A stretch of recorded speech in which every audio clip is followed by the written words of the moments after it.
Nous, on est riches parce qu'on est en train d'appauvrir l'Afrique, de nouveau, l'Amérique latine, l'Asie. Nous sommes nous les responsables de ces millions de morts. C'est nous qui disons que tu dois avoir accès à l'eau simplement si tu la payes.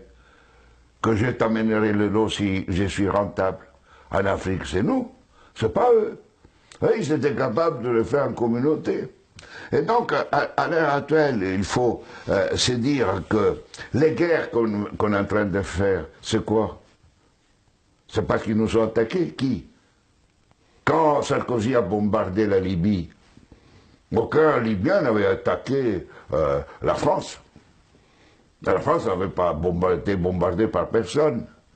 Et nous, quand les Américains ont bombardé Bagdad ou l'Irak, parce que c'était l'ennemi du mal, donc tous ces millions qui sont morts, et tous ces millions de réfugiés syriens, irakiens, etc., c'est qui eux, ils ont voulu. Et nous, on a le courage après de dire, je vais t'aider pour rester chez toi. Hein? Alors qu'on les a créé les conditions pour qu'ils doivent fuir.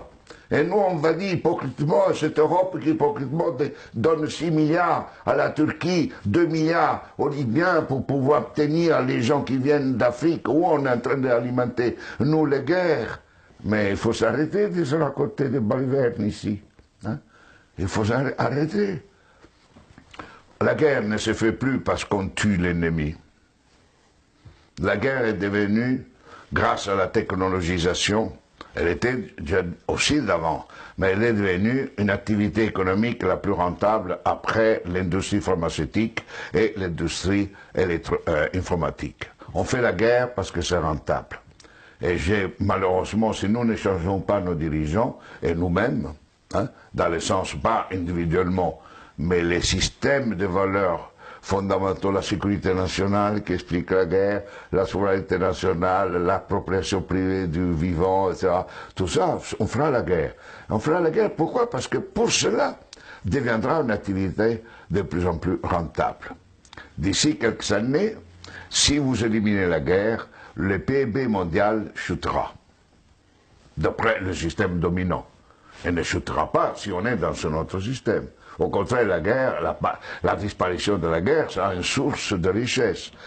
Mais c'est pour cela que les dominants à l'heure actuelle ne veulent pas réduire les armements, ne veulent pas réduire les occasions de guerre.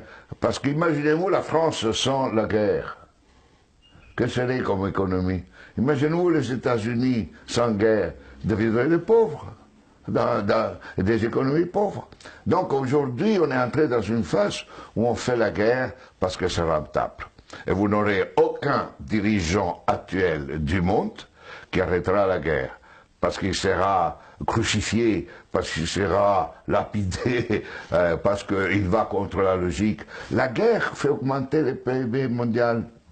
La guerre permet la croissance économique. Et on suppose que si on fait la guerre, on augmente la création d'emplois chez nous, non?